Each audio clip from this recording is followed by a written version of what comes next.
See this cute little vial here? It's crack, rock cocaine, the most addictive form. You think it's the glamour drug of the 80s? Well, that's the point of this friendly little reminder. It can kill you. And if you've got to die for something, this sure as hell ain't it. The drug epidemic is as dangerous as any terrorist that we face. It is serious. It is an epidemic, and it can kill. The crack problem has become a crack crisis, and it's spreading nationwide. And this is the most addicting thing that probably ever existed in the world. A whole generation has been condemned to death. In the 1980s, the United States faced an unprecedented crisis. First in Los Angeles, then across the rest of the country. A new drug spread like wildfire. Crack. A cheap version of cocaine, as accessible as it was destructive. In just a few years, it devastated poor neighborhoods, shattered entire families, and fueled violence, particularly within the black community. A sudden epidemic that, at the time, was anything but accidental. You could even say it was orchestrated. Its origin took shape from far American streets, in a Central American country with a crucial stake, Nicaragua. At that time, tensions between the United States and the Soviet bloc were still at their peak. From the shadows of this global conflict, the CIA orchestrated a covert operation to support the Contras, a far-right paramilitary group opposed to Nicaragua's socialist regime. The goal? Stop the spread of communism, no matter the cost.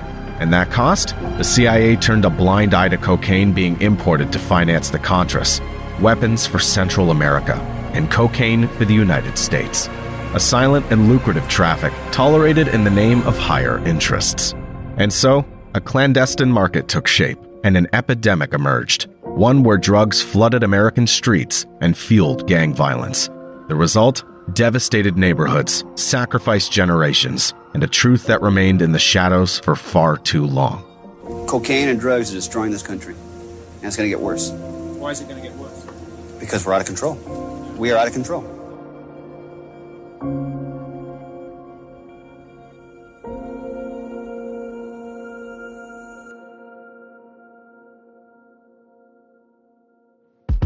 Back in the day, disappearing meant truly going dark.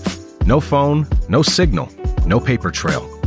But these days, whether you're laying low or just flying out for a weekend, you still need data without leaving your digital fingerprints all over the place. That's where UBiggy comes in, the sponsor of today's video. UBiggy is an app that gives you prepaid eSIM data plans in over 200 destinations worldwide.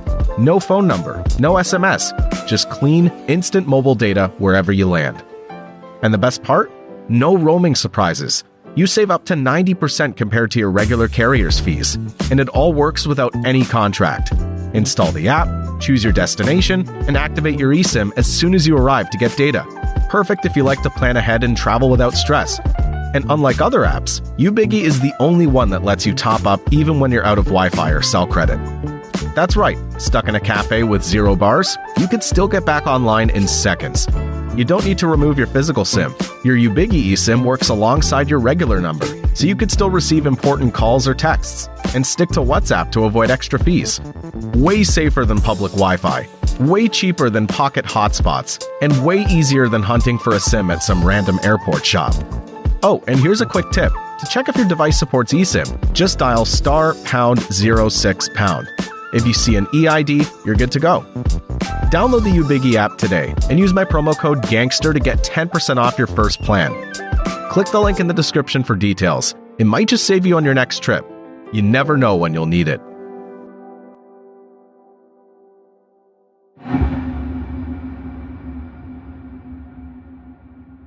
What you're about to hear is, unfortunately, drawn from a true story.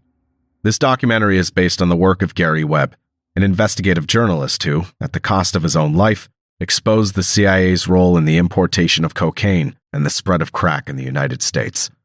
The facts presented in this video rely on his extensive investigations, particularly his book Dark Alliance. The narrative approach used here serves only one purpose: to make the message more impactful. But where am I? He's awake, boss. Grayson! Grayson! Who are you? That's not important. What matters is the truth, Grayson. Nothing else. The truth about this operation. About what you did.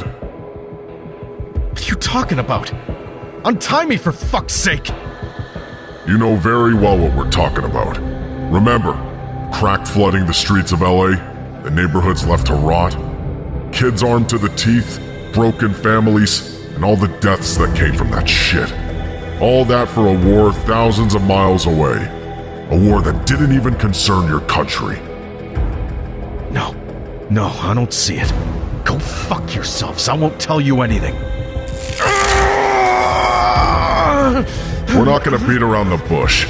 Norwin Meneses, the Nicaraguan Baron, Danilo Blandon, the Liaison, and Freeway Ricky Ross, the crack king of South Central. All roads lead to you, Grayson. You don't know anything. You have no idea what really happened. We want the truth. The shipments, the money transfers, the weapon deliveries, the CIA, the Contras, all of it.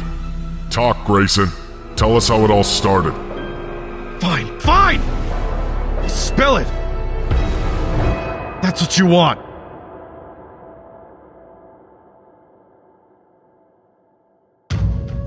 The pure and simple truth is rarely pure and never simple. Oscar Wilde.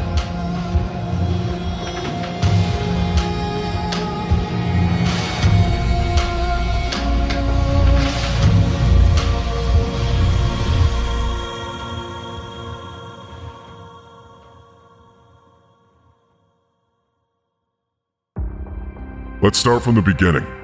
Tell us about Nicaragua, Grayson. The beginning?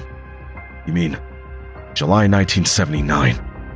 A dictator in his bunker, surrounded on all sides. Anastasio Somoza. The last of a dynasty that had ruled for nearly half a century. His family had controlled Nicaragua with an iron fist since 1936. Anastasio Somoza worked for you? For us? Somoza did whatever we asked. He was our man. When the CIA needed backing in Central America, we went to him. In 1954, he helped us topple a pro-communist president in Guatemala. In 1961, he lent us a secret base for bombing Cuba during the Bay of Pigs invasion. 4 years later, he sent his men to crush a leftist uprising in the Dominican Republic. Hell, he even sent Nicaraguans to fight in Vietnam to keep Washington happy. So why did you abandon him? Because the wind had changed. The Sandinista revolutionaries, backed by Cuba and the USSR, were already at Managua's gates, the nation's capital. And in Washington, our image was starting to take a hit. La Guardia, Somoza's National Guard, was massacring civilians, torturing dissidents. It didn't look good. Too visible, too dirty. His murderous, corrupt apparatus was violating human rights. So we turned our back on Somoza, as if all that blood had never happened. You Americans.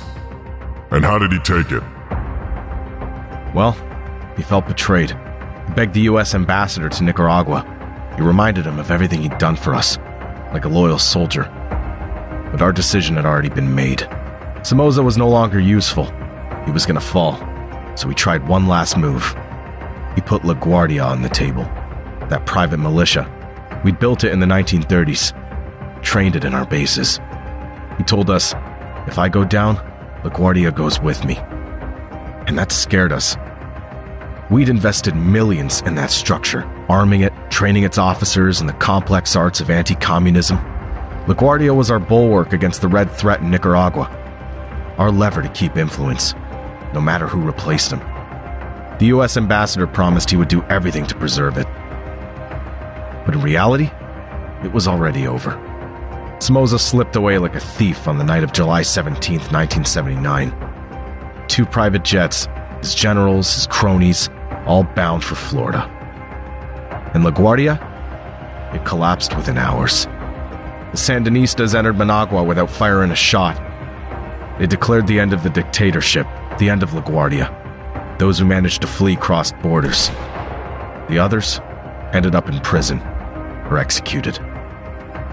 Somoza's fall marked the end of a dictatorship, but it also marked the beginning of a covert war financed by cocaine.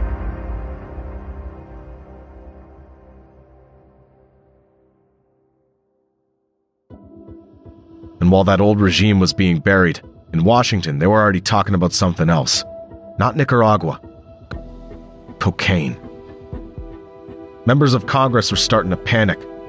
Cocaine from South America, Colombia, Bolivia, Peru was becoming almost fashionable. It was mentioned in the papers, celebrated in songs, shown in films, often in an oddly positive light. In Congress, a staunchly conservative representative, Tennyson Geyer, cried epidemic. He demanded measures, a war on drugs, but the rest of the country wasn't listening. For many, cocaine wasn't even considered a drug, just an elite indulgence, a chic powder supposedly to refine the look and sharpen the mind. At $2,500 for 30 grams, it was the drug of the privileged, the well-born. Congress? They didn't care. Even experts said coke wasn't dangerous, not addictive. But elsewhere, far from US borders, another version of cocaine was beginning to make headlines. In Peru, in Bolivia, a brown, sticky paste smoked in hand-rolled cigarettes. They called it pasta basica, the cocoa paste. It was the precursor to crack. For heavy users, it had everything to seduce. You could smoke as much as you wanted. No snorting, no waiting for the nose to absorb the powder. This was instant. The vapors hit the lungs directly. The effect was brutal. Not only faster, this paste was far purer, up to 80% cocaine content, compared with barely 20 to 30% for powdered coke. And most importantly, it cost next to nothing. A cheap, powerful, accessible drug. But the flip side was savage. The high lasted only minutes, and if you didn't follow up immediately with another dose, you sank into an abyssal depression. A hellish loop. Once you started, you couldn't stop.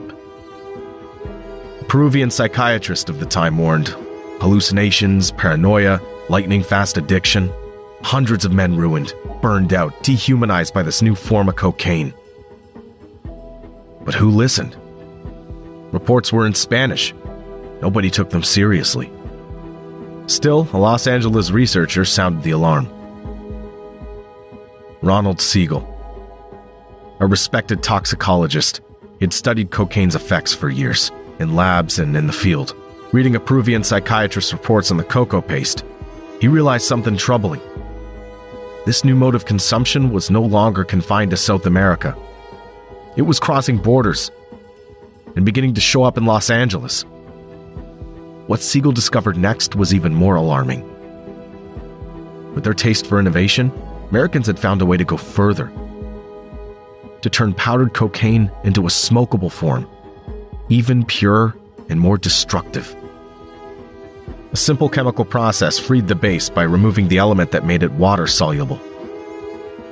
They called it freebase, a smokable cocaine unlike anything anyone had tried before. And at that point, we were one step away from crack. In short, Ronald Siegel rang the alarm, as did other scientists. Data, testimonies, evidence, it was all there. This new drug drove people mad. Young people burned from the inside. Psychiatric clinics overflowing in Peru and Bolivia. And already disturbing signs in Los Angeles, San Francisco, Chicago, New York. Faced with these warning signs, a few voices rose to the top of the state. In Washington, one name stood out. Dr. Robert Bick, neuropharmacologist, Yale professor, known for editing Freud's work on cocaine. He was present the day the conservative representative Tennyson Geyer shouted about the cocaine pandemic, seated calmly during long hearings. He waited his turn. When he spoke, Geyer introduced him respectfully, praising his very, very impressive credentials. And Robert Bick did not mince words. He denounced the misinformation spread by the government. He warned of what he saw as an imminent catastrophe. We do not yet have an epidemic of freebase or smoking cocoa paste in the United States, but it is very likely that this could happen. He therefore called for a nationwide information campaign. We must show what happens when this drug is used, to prevent a potential epidemic. But the room didn't want to hear that. No budget, no campaign, just a curt question. What is the DEA doing to stop Bolivians and Peruvians from cultivating coca? Yeah, these guys didn't grasp the gravity of what was coming. Because ultimately, that poison wouldn't stay on the slopes above Lima. It was going to come down the hills and into American streets.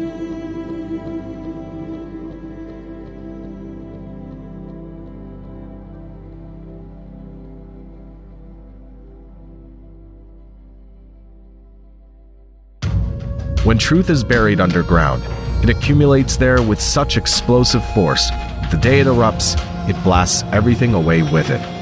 Emile Zola.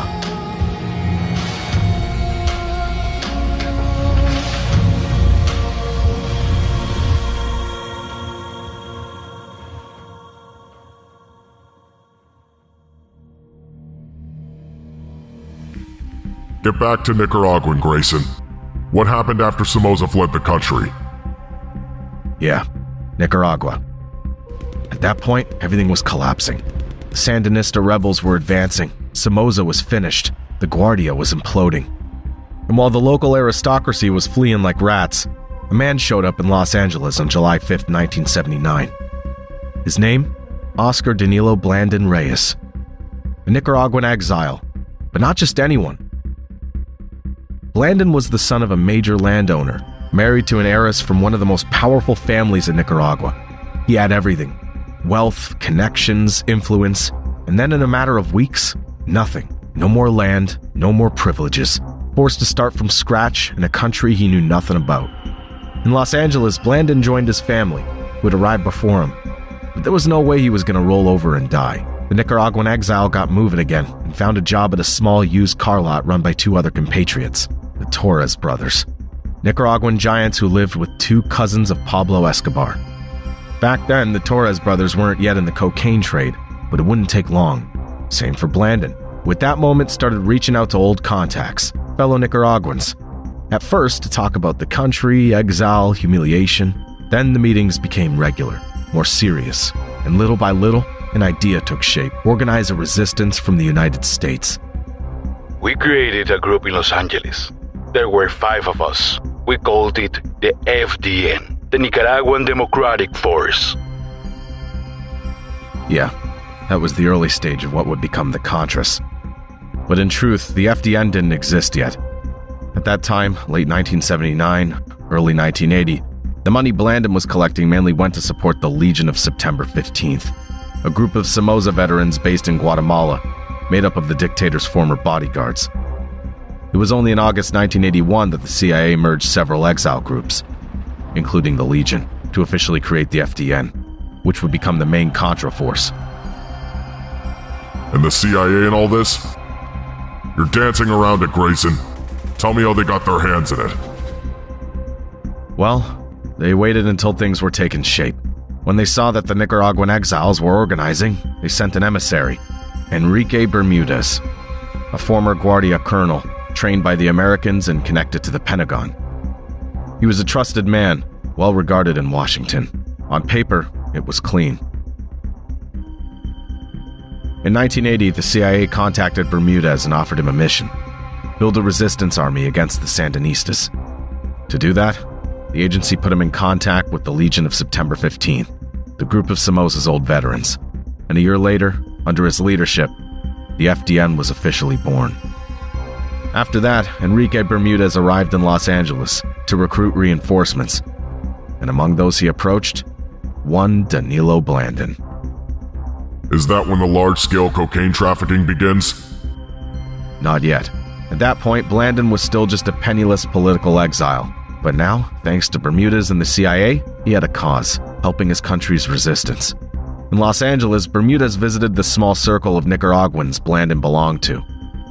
Bermudez came to a group meeting to give a speech of encouragement and asked that the group uphold the idea of a free and democratic Nicaragua. He wanted us to make the Contras cause known in the United States. Bermudez asked them to take back the FDN's colors, name, and flag, but also to formalize their commitment, and above all, to find money, vehicles, logistics. So Blandon followed through. He took out a loan to buy a new pickup truck, pretended it was for personal use, and sent it to Honduras, where the Contras had set up their headquarters. It'd be the first vehicle sent from the United States for the rebellion. But the cause needed more. Weapons, logistics, funding to keep a guerrilla alive. So another way had to be found. And that's when cocaine became more than a business. It became a weapon.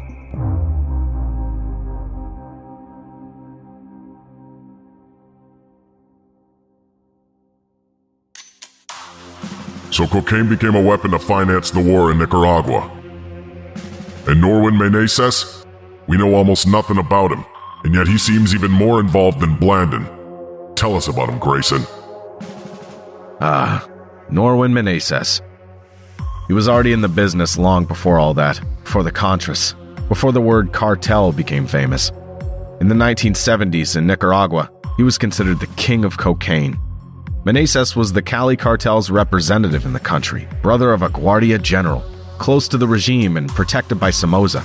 He ran nightclubs, brothels, and was already trafficking kilos of powder. The cops? He bought them. The judges? He knew them all.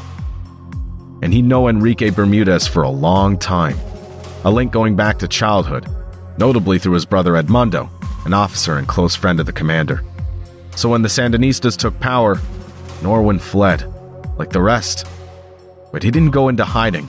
No, he restarted drug trafficking, here, in the United States. San Francisco, Miami, LA. And it was in Miami that Meneses' fate crossed with Blandon's. One day, Danilo Blandon got a call.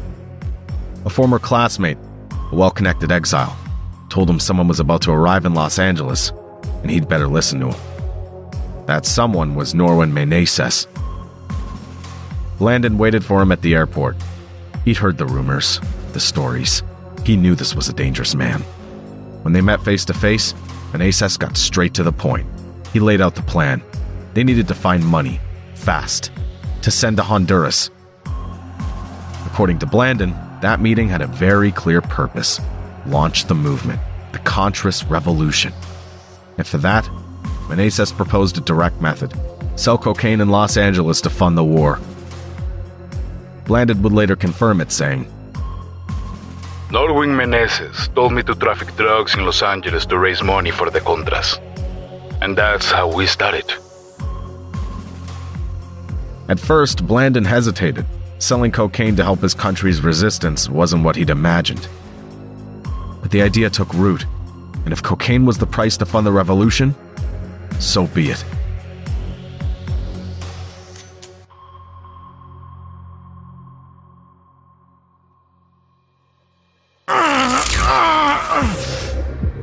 You're holding back, Grayson. How the hell did a guy like Norwin Meneses get into the United States? A cocaine baron of his caliber? With a rap sheet a mile long, already flagged by the FBI and the DEA since the 70s? What's the story? Did he have a pass? A CIA stamp? If you just let me finish! Even the Justice Department never figured it out. In 1997, an inspector general tried to understand how this guy could come and go so often. The result? Gaping holes in the records. Nothing clear. And yet, he'd been on the radar for years. Theft, trafficking, even a murder in Managua. Seems Meneses had his connections. He himself admitted to having helped CIA agents cross the Nicaraguan border after the Sandinista revolution. Meneses knew how to move around there, where to cross. So yeah, maybe he got a favor in return. Anyway, Blandon and Meneses then went together to Honduras, to an FDN camp, to meet Enrique Bermudez. Bermudez gave them another encouragement speech, talking about the organization's struggles to raise funds and secure equipment to support the Contras. He assigned them a specific mission: raise money from California. There's a saying that the end justifies the means. And that's what Bermudez told us in Honduras. Meneses later confirmed it. He didn't even try to deny anything. He admitted to having raised funds for the FDN in the San Francisco area, and to recruiting soldiers among Nicaraguan exiles living in the United States. And by then, the Contras weren't a group anymore. They were a business, a contracted war machine. Or rather, an unofficial branch of the CIA. The problem was, the money wasn't following. Between 1979 and 1981, Somoza's former supporters were desperately trying to organize. But without resources, their efforts were pointless. Everything was stuck. Official funds? Bogged down in bureaucracy. Filtered. Pathetic. In Washington, President Jimmy Carter had cut ties. Nothing was moving. But in the fall of 1980, everything changed. Ronald Reagan entered the picture. And with him, a new perspective. He didn't see a new regime in Nicaragua. He saw a red thread at America's doorstep, a second Cuba, ready to infect Central America. So just days after his inauguration, Reagan froze all aid to the Sandinista government, and he authorized the CIA to find solutions. Fast. From then on, agents were sent to the field. They identified anti-Sandinista groups and distributed just enough money to keep the flame alive. Then, in November 1981, the Contras project had gained enough momentum for the CIA to officially back the FDN, the main armed force of the Contras, and a few weeks later, Ronald Reagan signed a secret plan to weaken the Sandinista regime, authorizing the CIA to launch covert political and military operations against Nicaragua. The initial budget? $19.95 million. A ridiculous sum, considering it was meant to arm and coordinate a paramilitary group. Officially, operations were supposed to be carried out by Latin American exiles. But for sensitive missions, the CIA sent its own Latino agents, trained to muddy the waters. That way, in case of arrest, the agency could deny everything. William Casey, CIA director, appeared before Congress in December 1981 to justify the strategy. He argued it was necessary for national security. And from that moment on, the war in Nicaragua became a fully American project. The CIA had taken the wheel. It oversaw arms transfers, planned operations, recruited trainers, distributed money, and ran strategy like a real command center. As for the Contras, their role was simple: carry out orders, obey without asking questions, and above all, deny any connection to the CIA.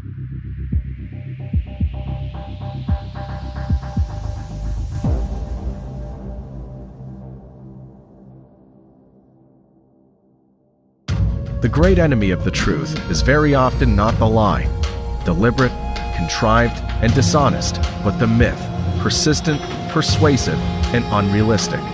John F. Kennedy.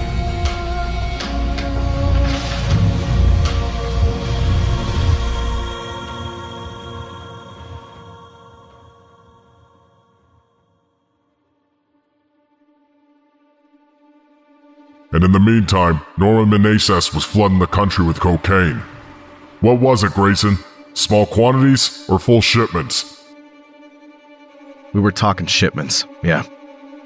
According to Blandon, Meneses' organization brought 900 kilos of cocaine into the United States in 1981, nearly a ton. Estimated value at the time? $54 million. And still, according to Blandon, all that money was meant to finance the war against the Sandinistas. What about Danilo Blandon? We want to know more about his rise. Blandon's beginnings in the coke trade were slow. Too slow. 2 kilos in his hands, and nobody to move him. Blandon didn't know anything about the cocaine business. Meneses was putting pressure on him every week. So he did what he knew. He turned to his old contacts in the auto world. Friends, acquaintances in garages and dealerships. That's where he found his first customers. Little by little, it caught on. The powder moved. The money came in. Most of what he earned went straight to Meneses, who was then responsible for passing it on to the Contras. But Blandon wasn't getting rich. Meneses was the one centralizing the money for the cause. Blandon only got crumbs. Understand this, Blandon barely had enough to pay his rent and feed his daughter. Nothing more. Yet despite those rough beginnings, something eventually happened. By the end of 1982, his cocaine business exploded. And what caused that sudden expansion, Grayson? There were 2 reasons. The first was that the cocaine epidemic already ravaging South America had finally reached Los Angeles, just as doctors had warned for years. And the second was a kid from the Los Angeles ghetto. A resourceful, street-smart teenager willing to do anything. His name? Ricky Donald Ross. But on the street, everyone would soon call him Freeway Ricky Ross, the future king of crack, the one who, along with Danilo Blandon, would change Los Angeles forever.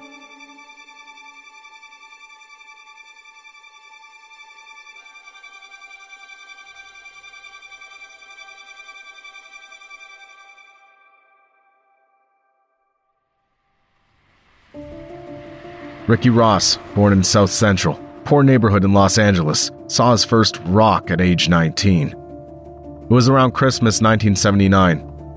One of his buddies showed up with something new. A small, white, grainy pebble. He had to put it in a pipe and smoke it. Ricky first thought it was a joke. He'd grown up in the ghetto. He knew drugs. He'd seen them. But this didn't look like any of them. And with good reason.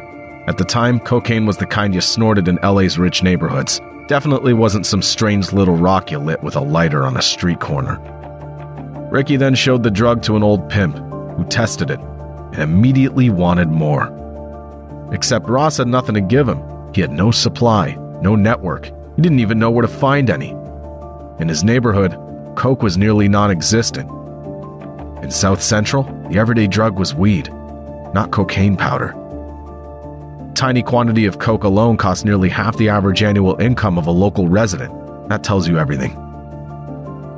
And yet, that Christmas of 1979, Ricky Ross laid eyes on the raw, handmade, accessible version of a drug that, a few years later, would take on a very specific name.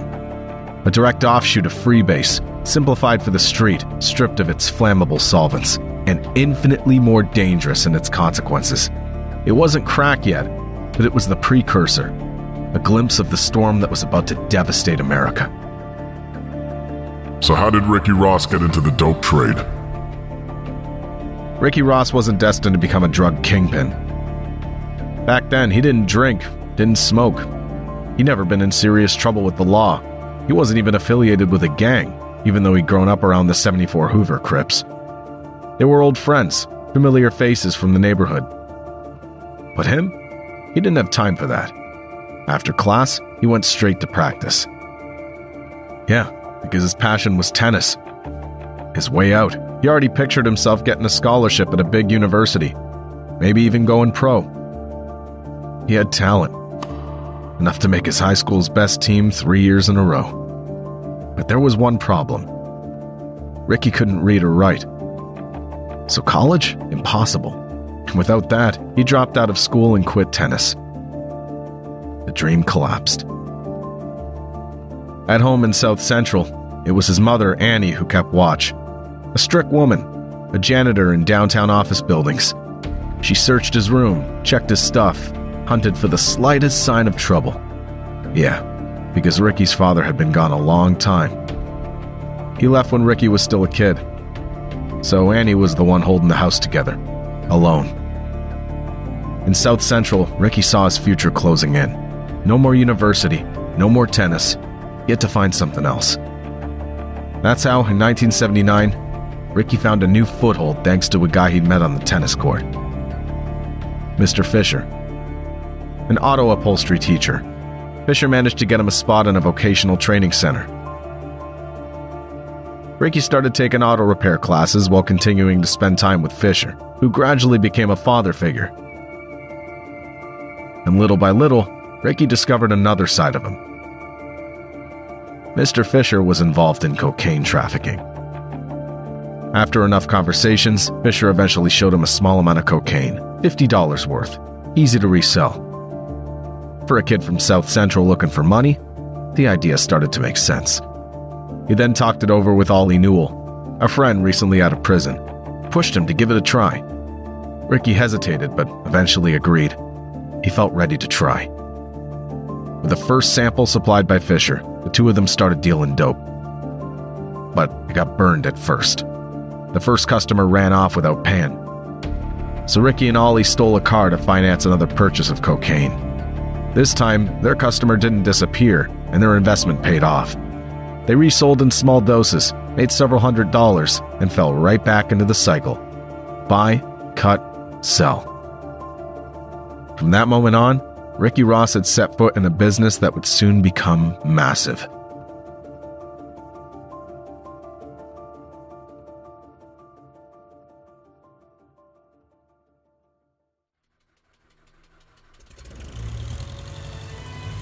It has to be said, it was the perfect time to start dealing cocaine. By 1982, America was seeing unprecedented quantities of coke flooding in. In Miami, seizures were skyrocketing, especially because of the Medellin cartel, which was flooding the market there. Result, the price per kilo dropped. From $75,000, it fell to $60,000 in no time. For Ricky and Ollie, it was the moment to take advantage. With the price now lower, their network logically expanded. In the drug trade, Ricky Ross applied the same discipline he had in tennis. No partying, no personal use. He didn't want to end up ruined like so many dealers addicted to their own product. His friend Ollie sometimes gave in, but Ricky would pull him back in line and tell him to reinvest all profits into the merchandise. At that time, Ricky didn't see himself as a criminal, but as a professional. He almost believed it was his calling. Some people think God put them here to be preachers. I felt like he put me here to be a cocaine dealer. But Mr. Fisher, their initial supplier, wasn't prepared for that pace. He didn't want to be involved at that level of trafficking anymore. So he directed Rick and Ollie to Ivan Arguelles, another Nicaraguan exile who had already been supplying Fisher for a year. Ross met him, and Ivan offered to deal with them directly, without going through Fisher, so he could give them better prices. By working with Ivan, Ricky and Ollie were able to buy cocaine in larger quantities. And since Fisher had been taking a big cut on every deal, dealing directly with Ivan allowed them to increase their profits. For about 8 months, the supply through Ivan continued. Then suddenly, Ivan disappeared without warning. No more product, no more contact. Ross and Newell were screwed. At least until the day a certain Danilo Blandon decided to step in.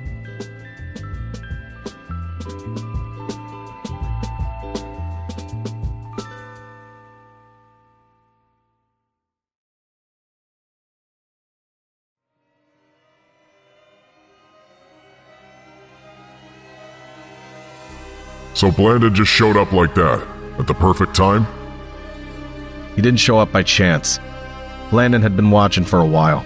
Ever since Ivan vanished, Ricky had become the kind of client you don't let slip. A black kid from South Central doing better than all the Latinos in LA?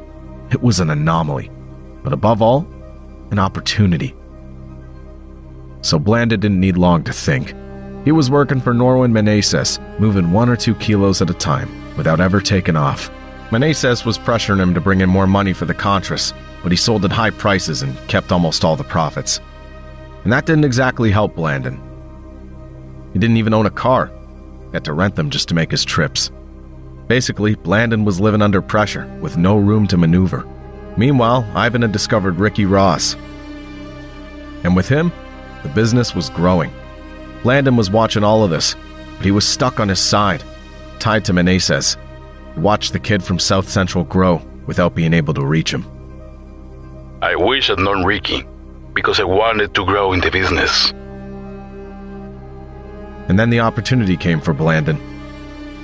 Ivan was seriously injured by his wife, a bullet to the spine, paralyzed from the waist down, hospitalized for months, and forced to quit trafficking. Yeah, that's why Ivan had disappeared. So Henry Corrales, Ivan's brother-in-law, took over. But Henry had neither the experience nor the contacts. The guy just wanted to party and wasn't built for the business. For Blandon, this was the moment, chance to finally take control. He went to offer his help to Henry, who immediately accepted. He didn't really have another choice. The two then agreed on an arrangement. Blandon would supply pure cocaine from Colombia, and Henry would keep selling to Ricky Ross. They'd split the profit, 50-50. Ricky didn't see what was happening behind the scenes. He just noticed that his prices were dropping again. That's when Blandon and Ricky truly became connected. A discreet link but one that would change both their destinies. For Ricky, it was the beginning of his empire. And for Blandon, an entire entry point into a trade that would soon flood the city.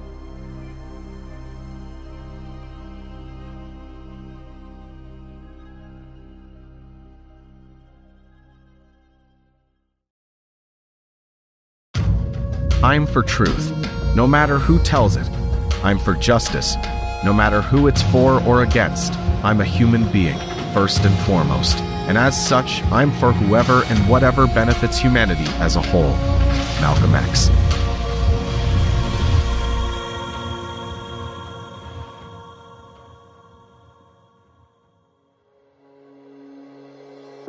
And Ricky Ross? When did he start dealing crack?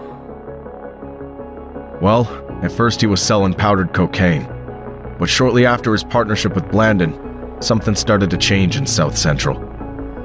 He noticed that some of his customers were transforming the cocaine themselves. They were making those strange little rocks, like the one he'd seen a few years earlier, that Christmas of '79. Back then, it was still rare. But this time, it was coming back.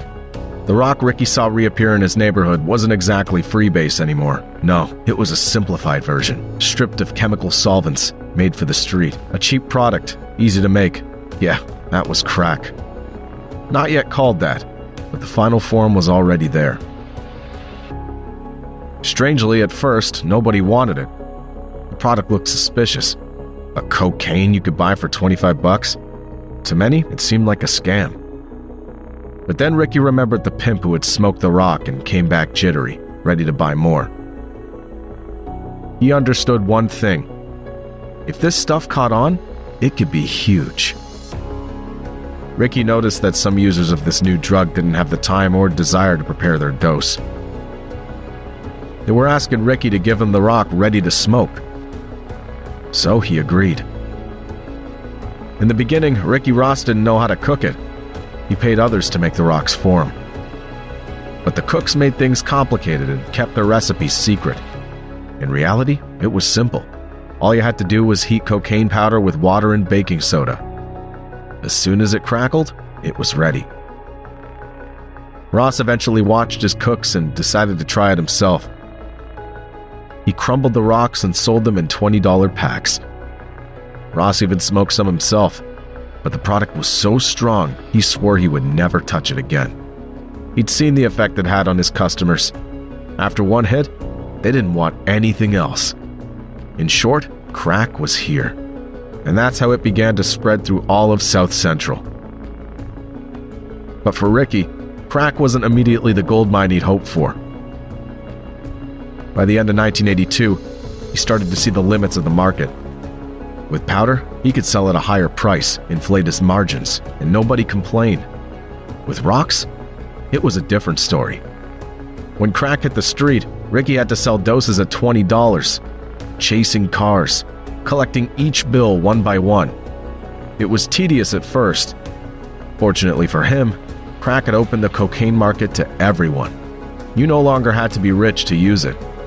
A few dollars were enough to get hooked. Pre-packaged doses within everyone's reach. Simple, fast, accessible. That's what made crack successful. But this new market came with a price. Crack also democratized resale. Anyone could buy half a gram of powder for $150, turn it into 10 or 12 rocks, and double their money. Customers became competitors, which meant Ross not only had to deal with other dealers, but also his own buyers. From then on, Ricky understood that to stay on top, he had to change scale, get off the street, sell wholesale. For Ross, it was clear. Instead of selling retail, he was going to become a wholesaler and supply the dealers, sell them ready-made crack in batches at cut prices, ready to move. It was toward the end of 1982 that Ricky Ross made that decision, and it changed everything. He reduced his costs, eliminated direct competition, took back control of the market. In other words, he'd become the first crack wholesaler in Los Angeles. But just as Ross was finding his rhythm, a new problem appeared. Henry Corrales, his supplier, was starting to scare him. He didn't show up on time anymore. He refused to come down into the neighborhood. And when he did, he was nervous, on edge. Ross didn't like that. Henry was his only link to the product, since at that point he still didn't know Blandon, the man actually supplying Henry. So Ricky was right to be worried. Henry didn't have the guts to keep going. According to Blandon, at the time he was delivering him between 10 and 15 kilos a week, almost 50 kilos a month. That represented nearly 1 million doses of crack moved through South Central every month. Blandon and Meneses were bringing in entire planes from Miami. 3-4 planes loaded with cocaine. Each one carried between 200 and 400 kilos. The volume was becoming massive, and it was too much for Henry, who was becoming paranoid. He was afraid he'd end up in prison, or worse. So he wanted out, flee to Honduras. But before leaving the country, he offered Blandon the chance to take over the business with Ross directly, on one condition: keep paying him a commission on every sale. Obviously, Blandon agreed. The kid from South Central would turn out to be a gold mine for him. So one day, Henry took Ross to meet Blandon for the introductions. He picked him up and suggested they go for a drive. I'm leaving. I'm going to put you with this guy. He'll cut you better deals. You'll get better prices. Everything will go better for you. And he was right. As soon as Ricky Ross started dealing directly with Blandon, the price of cocaine dropped again. He had the best price in the city, and that's when Ricky leveled up. He wasn't moving grams anymore. He was selling kilos. Over 200 kilos of cocaine each month, which represented about 165,000 vials of crack a day. 5 million rocks moved per month. It was a full-blown industry.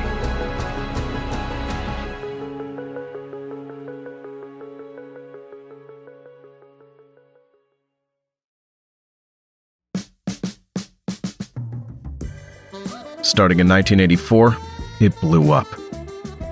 Blandon was pouring a mountain of cocaine every week into the black neighborhoods of Los Angeles. For him and for Ross, 1984 was a terrifying year. Everything was going too fast. In 1984 and 1985, Ross and Blandon admitted that their empire had reached its peak. Ross was selling coke so fast he didn't even have time to turn it into crack. He just received the kilos and redistributed them. Behind him, small crack producers, often tied to different Crips gangs in Los Angeles, handled the cooking. And demand kept growing. It just kept rising, until he was buying 100 kilos a week from me. Ross called him non-stop, 2-3 times a day, at any hour. Sometimes at 2 in the morning, sometimes at 4. Blandon was going crazy. So to keep up, he made a deal with his Colombian suppliers. He asked them to trust Ross, to front him the cocaine. Hey, let's give this guy some credit. He's a good payer. And they agreed. Ross got an advance of 20 to 25 kilos of cocaine without spending $1. That advance represented nearly $1 million at wholesale price. At that moment, everything seemed to be going their way.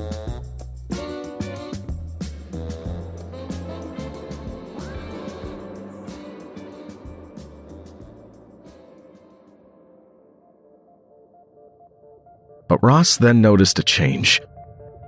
Danilo Blandon, his supplier, was starting to let himself go a little too much. He was drinking, snorting, and even tried to get Ross to take cocaine with him. Ross refused every time. With his excesses, Blandon had softened. He put on weight. And Ricky was getting nervous. It made sense. He'd spent 2 years perfecting his system. Everything worked like a well-oiled machine, and he was afraid his empire would collapse overnight. Looking at the situation, he saw a weakness he could no longer ignore: his total dependence on Danilo Blandon.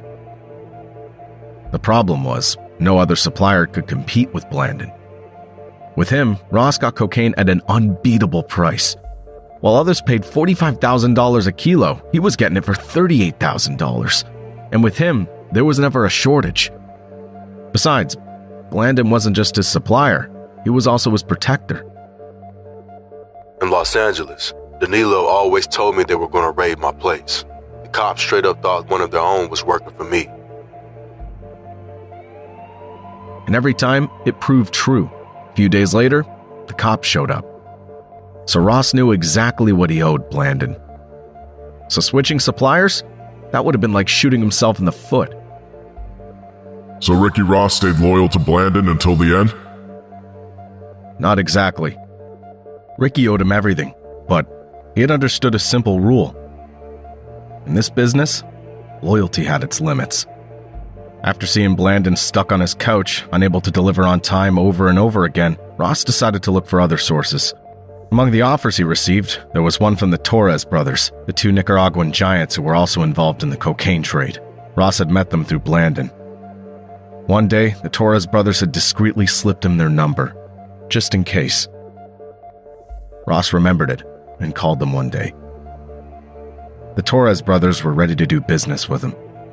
Their prices were roughly the same as Blandon's, and that's how Ricky started playing both sides. He bought from Blandon, then from the Torres brothers.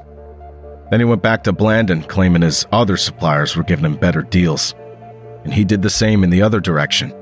A real balancing act, with him as the only winner. Blandon never knew exactly how much cocaine the Torres brothers were selling to Ross, but he did know their volume had exploded. When he was delivering 100 kilos to Ross in a week, the Torres brothers could be moving 50, sometimes even 100. Ross knew it. He had to cover himself, just in case. And to go even further, he followed Blandon's advice and started investing. Ricky invested methodically. He bought houses, buildings, an auto parts store, and above all, a motel. A small establishment located near a freeway, the Freeway Motor Inn, a discreet transit spot, perfect for meetings between dealers and couriers. And that's where his nickname came from, Freeway Rick. All around him, crack was beginning to rot the city. Crack, which at first was just a neighborhood rumor, started to spread. And wherever it went, it brought chaos and violence. In the early 1980s, the Crips and the Bloods were still, for the most part, local neighborhood gangs. They controlled a few blocks, a few streets. But when crack arrived, it changed everything. According to a 1989 report, just a few years, the crack market had transformed these gangs into extremely violent criminal organizations. The money they were making was unprecedented. And to keep this new empire, they obviously needed more territory, more weapons, more men. The lure of profit pushed Los Angeles gangs to expand, not just from one neighborhood to another, but across the country. Oregon, Kansas, Oklahoma, North Carolina, Virginia, Maryland, wherever they went, they took crack with them. And with it, violence. Washington, D.C. alone was distributing 200 kilos of cocaine per week in 1989. And a large share of that came from LA's Crips and Bloods. And at the heart of that empire was, of course, Freeway Rick. No matter the gang, no matter the color, one customer was as good as another for Ricky, as long as he paid. And so began an unprecedented migration. With the Crips and the Bloods spreading crack, territory wars and automatic weapons followed throughout America. Before, South Central was poor, families held on. After crack, it had become a war zone. Weapons had flooded the streets.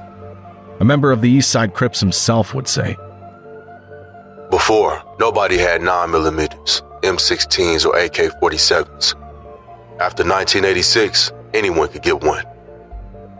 But where do those weapons come from, Grayson?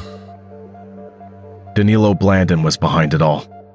As early as 1984, he had begun selling military-grade weapons to Ricky and his circle. He supplied them with everything they wanted. Pistols, assault rifles, submachine guns. So you were fighting communism by arming the gangs of Los Angeles?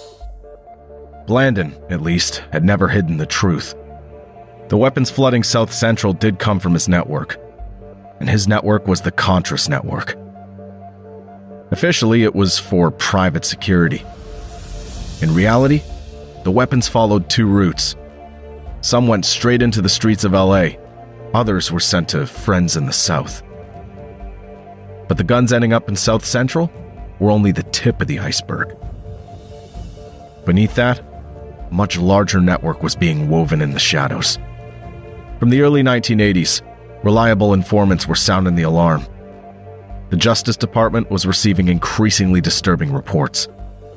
The Contras, the Colombian cartels, and even elements of the U.S. government seemed to be tied by the same trafficking. Weapons in exchange for cocaine.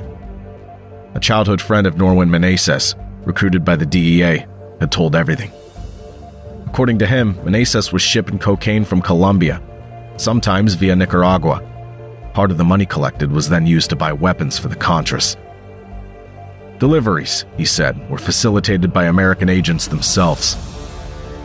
Sometime later, another trafficker turned informant, Alan Raul Rudd, gave an even more explosive account. Rudd had met Pablo Escobar in Medellin, one of the cartel's leaders there. And during a conversation, Escobar complained about the anti-drug task force launched by then Vice President George Bush in South Florida. Since that program had been put in place, delivering cocaine to Miami had become much riskier for the Colombians. That's when Escobar dropped a bomb. According to him, there had once been an agreement between the Medellin cartel and the U.S. government. Escobar claimed that planes similar to U.S. C-130s delivered weapons to Colombia. The cartel unloaded them, then reloaded the planes with cocaine. Weapons offloaded by the cartel for reloading the aircraft with cocaine shipments bound for U.S. military bases. He didn't mention the CIA, but according to Rudd, that was clearly the implication. And to top it off, Escobar claimed to have proof. Photos of the weapons unloaded in Colombia. And above all, one explosive photograph. A picture of George Bush himself, posing next to another Medellin cartel boss, Jorge Ochoa, in front of suitcases full of cash. A serious blackmail asset for Escobar and the cartel. But officially, and fortunately for the U.S. government, the photo was never resurfaced.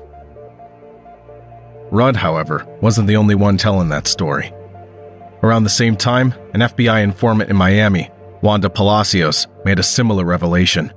The wife of a Colombian trafficker, she claimed to have witnessed in 1983 and 1985 the landing of planes used by the CIA in Barranquilla, Colombia. On board, shipments of weapons, exchanged for cocaine. Palacios said she'd accompanied Pablo Escobar in a limousine to the landing site, and that Jorge Ochoa himself had boasted of working with the CIA to move the merchandise into South Florida. Once again, planes, weapons, cocaine, the CIA. Everything seemed to point in the same direction. Finally, there's the story of Barry Seal, a former airline pilot who became one of the biggest drug traffickers in the southern United States in the 1980s. Recruited by the Medellin cartel, he was importing entire shipments of cocaine into Florida and Louisiana. But what few people knew at the time was that Barry Seal was also secretly working for the DEA. He allegedly took part in covert operations linked to the Contras, delivering weapons to Nicaragua and returning to the United States with cocaine on board. In 1984, the White House recruited him to set up the Sandinista regime. Seal infiltrated an operation in Nicaragua and came back with the proof Washington was waiting for. Photos showing Pablo Escobar and his men loading a plane with cocaine at a Nicaraguan airport, apparently under Sandinista protection. The timing was perfect.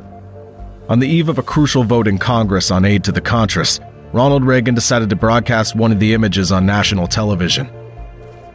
This picture, secretly taken at a military airfield outside Managua, shows Federico Vaughn, a top aide to one of the 9 commandantes who rule Nicaragua, loading an aircraft with illegal narcotics bound for the United States. No, there seems to be no crime to which the Sandinistas will not stoop. This is an outlaw regime. The message was clear. The Sandinistas are narco-traffickers. And faced with that, supporting the Contras becomes a duty. But the truth is far murkier.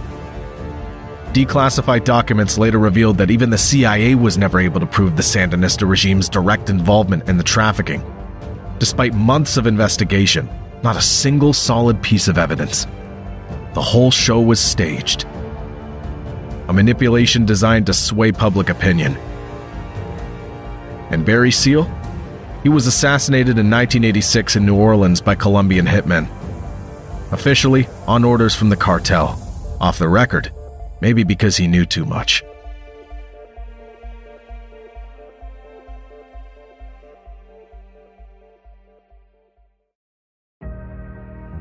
And while the Contras were being supplied in the south, the storm was tearing through the north.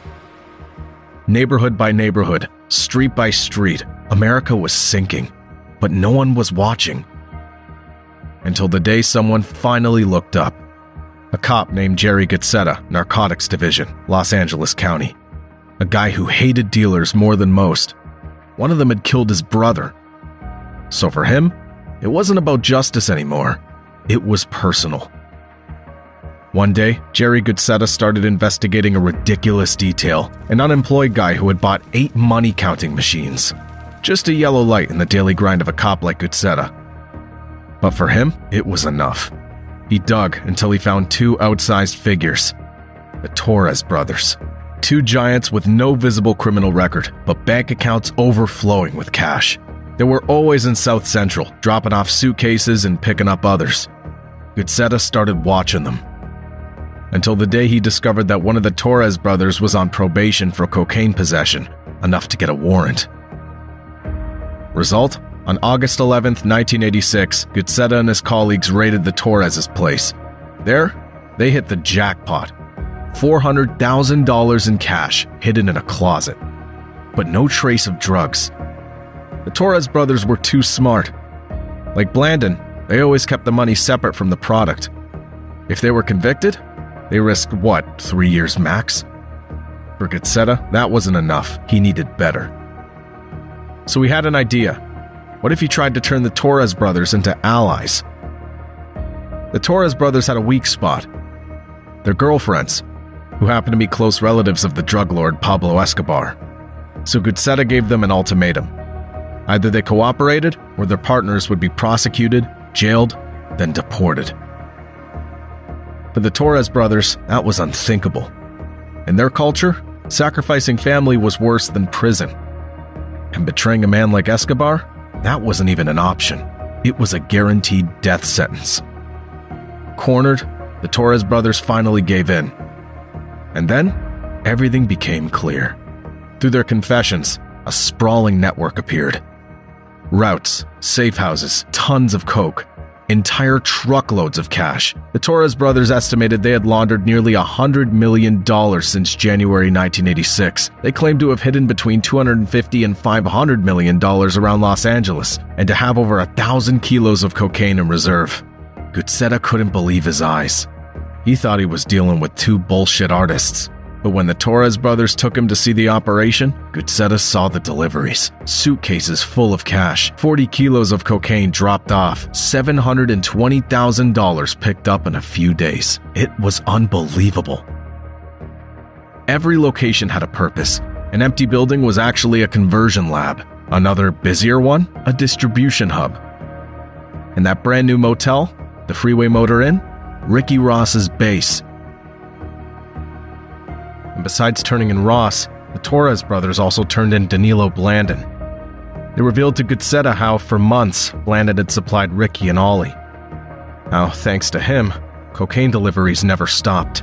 Investigators then understood that behind South Central, there was a channel, a real pipeline, stretching all the way back to South America. Protected, discreet route that no one had managed to identify until then.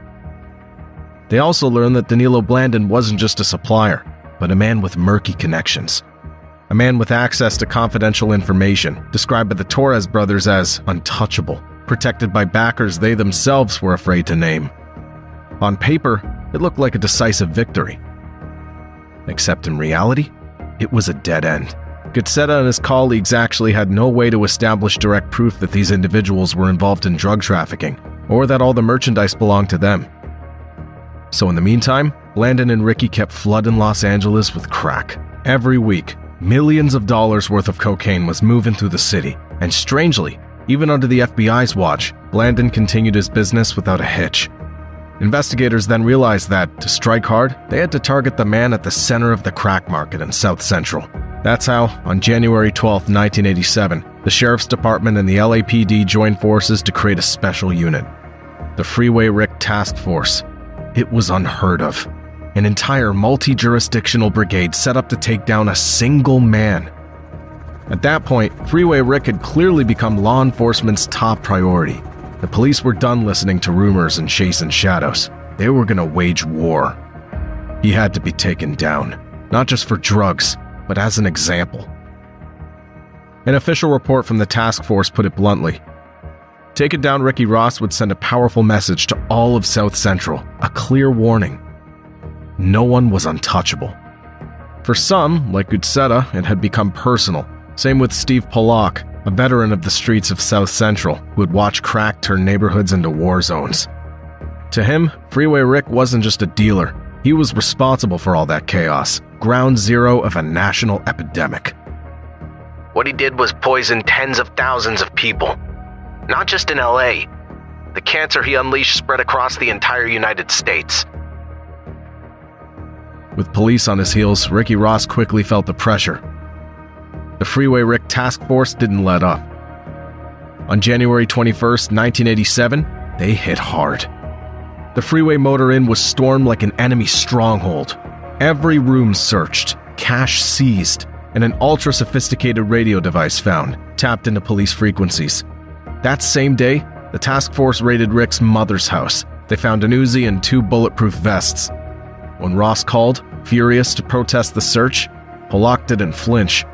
He wanted to bring down the crack king, destroy everything he'd built. In short, the raids kept coming and the blows multiplied. Things were looking bad for Ricky. By the end of January, the Freeway Rick Task Force was showcasing its trophies. 15 warrants executed, 5 arrests, nearly 4 kilos of crack seized, $63,000 in cash, 20 firearms. And above all, a detailed map of Freeway Rick's empire. The head of the task force would later admit, it wasn't a network, it was a goddamn cartel.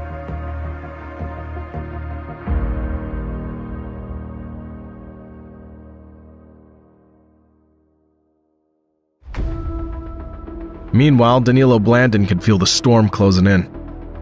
The repeated raids on his properties, pressure on Freeway Rick, everything pointed to time running out.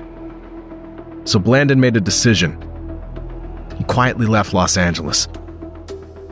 He liquidated his businesses, sold his properties, and sent his wife and children to Florida, where he later joined them. He took $1.6 million in cash with him, fully intent on starting a new life. So that was it? The beginning of the end? No, not quite. At that point, Ricky Ross was still standing. But he could feel something had changed. His mentor, Danilo Blandon, had disappeared. The legal storm kept growing. And for the first time, he started to doubt. He began looking around him and seeing what his empire had created. And in the streets of Los Angeles, the atmosphere had changed too. The market was saturated. Competition was eating everything alive. The Crips, the Bloods, independent dealers, everyone was trying to grab whatever they could. Ricky watched prices collapse. A kilo of coke that used to be worth $50,000 was now selling for $12,000. The street had become a battlefield. That's when he told himself he needed to plan his exit. There is a recklessness in today's gang wars that make even the prohibition battles of the 1920s pale by comparison. In the fall of 1988, Ricky Ross left Los Angeles and moved to Cincinnati. For him, it was a fresh start, far from the chaos of South Central. There, he hoped to turn the page, buy houses, build a new life, become someone else. But deep down, Freeway Rick was still Freeway Rick, and the drug world was still calling him. It was stronger than him. So when Danilo Blandon called him from Miami, the temptation was too strong for Rick. The Nicaraguan trafficker was offering him a new deal, an opportunity he couldn't pass up. And Ricky fell back in. Everything seemed to start up again. Business was resuming. But what Rick didn't know was that at the same time, Blandon was playing a double game. He was no longer the partner he once was. He was planning his exit, his survival. Yeah, because starting in May 1992, Blandon became an informant for the DEA. He'd been arrested for trafficking and money laundering, and he was facing life in prison, with the risk of seeing his wife jailed and his 2 daughters left orphans.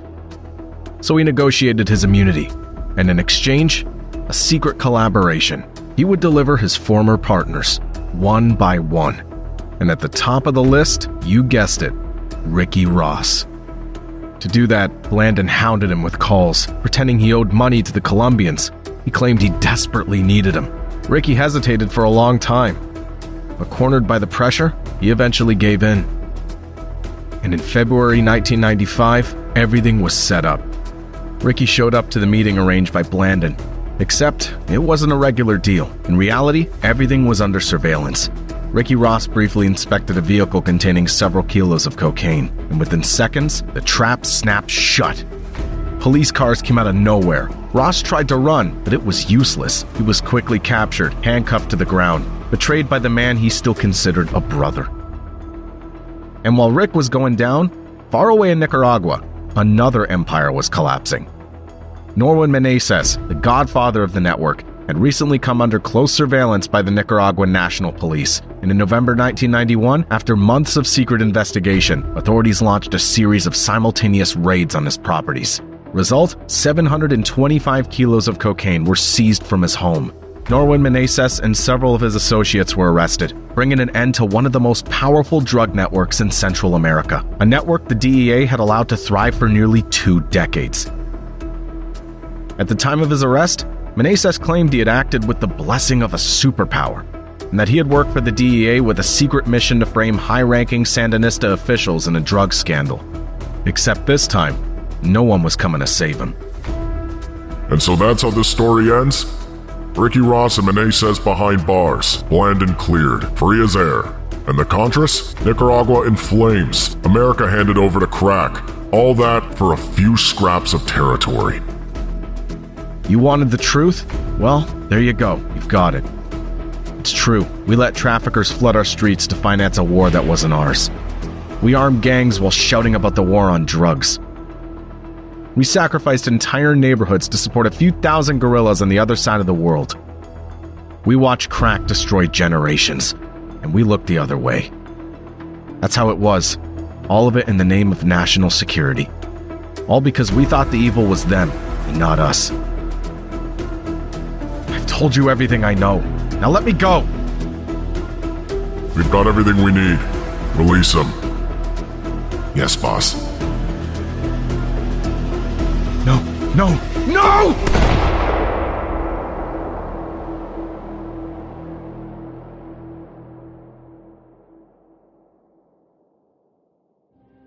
In a time of universal deceit, telling the truth is a revolutionary act. George Orwell. It was a journalist named Gary Webb who exposed the whole affair to the public. A Pulitzer Prize winner, he published in 1996 a series of articles titled Dark Alliance in the San Jose Mercury News. He demonstrated how a network of traffickers linked to the Contras and directly backed by the CIA had flooded the United States with tons of cocaine. How this invisible alliance between narcos and federal agencies triggered the explosion of crack in black ghettos across America. A drug that had been virtually non-existent, and in just a few years became a national epidemic. Dark Alliance was the first major journalistic investigation published simultaneously in print and online, a story that quickly went viral, shared by street activists, radio hosts, and political figures opposed to the Reagan and Bush administrations. The backlash was so intense, the CIA director himself had to take an unprecedented step, publicly defend the agency during a heated community meeting in Los Angeles. Now, we all know that the U.S. government and the CIA supported the Contras in their efforts to overthrow the Sandinista government in Nicaragua in the middle 80s. Now, it is alleged that the CIA also helped the Contras raise money for arms by introducing crack cocaine into California. It is an appalling charge. It's a charge that cannot go unanswered.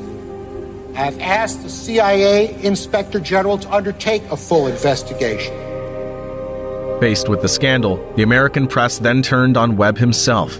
Instead of investigating the facts, The New York Times, the Washington Post, and the Los Angeles Times mobilized to discredit the journalist. Isolated and demoted, Webb eventually resigned from the San Jose Mercury News.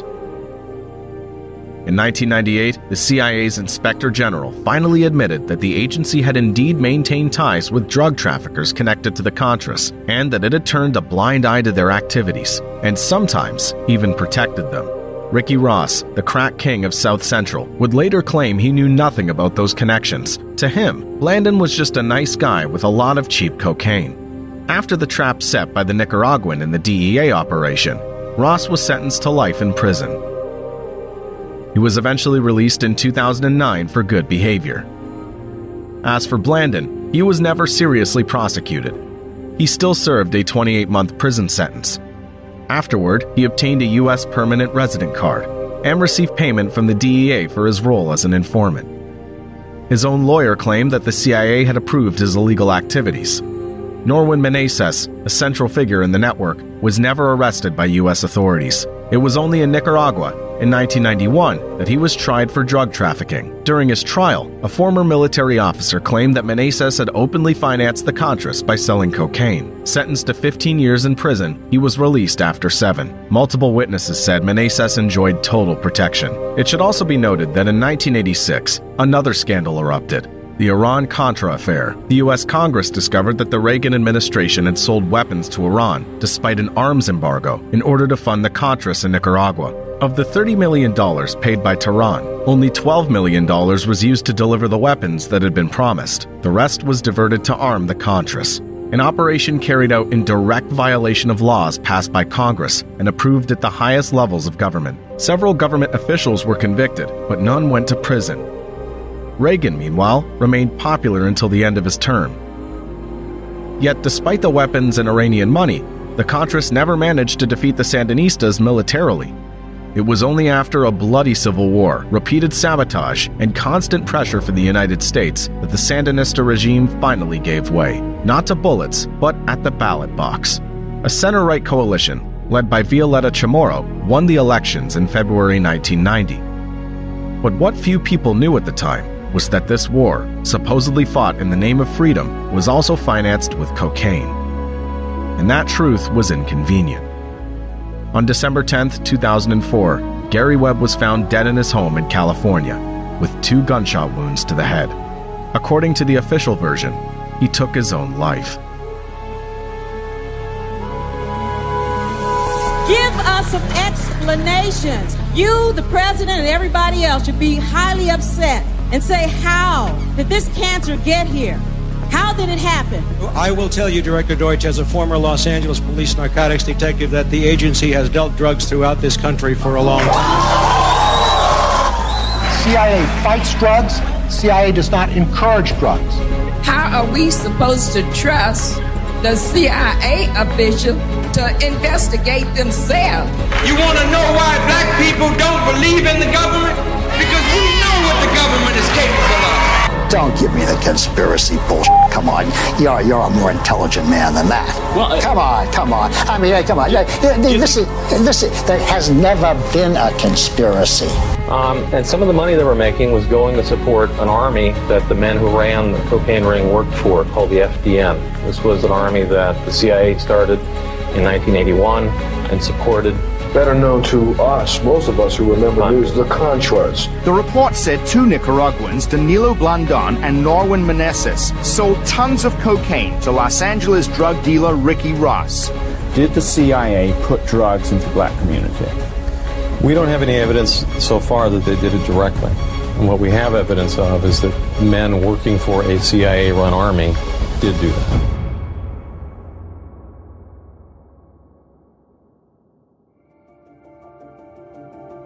And that's the end of the video. If you made it this far, first of all, thank you. I hope you enjoyed the documentary. As always, if you liked it, a like, a comment, or a share are all small gestures that help keep this kind of content alive. Yeah, as you saw, I went a bit further with this one. I chose a more original narrative angle than usual, similar to the Alcatraz video, with real staging. Of course, nothing was invented. Every fact is real and rigorously sourced. I also want to credit 2 major inspirations for this video. The first is the Call of Duty Black Ops game, from which I borrowed the immersive interrogation style, and the series Snowfall, which brilliantly depicts the era and rise of crack in Los Angeles. If you've never checked out those works, I can only recommend them. Thanks again for your loyalty, your messages, and your energy. I hope to see you soon for a new story. Until then, take care of yourselves.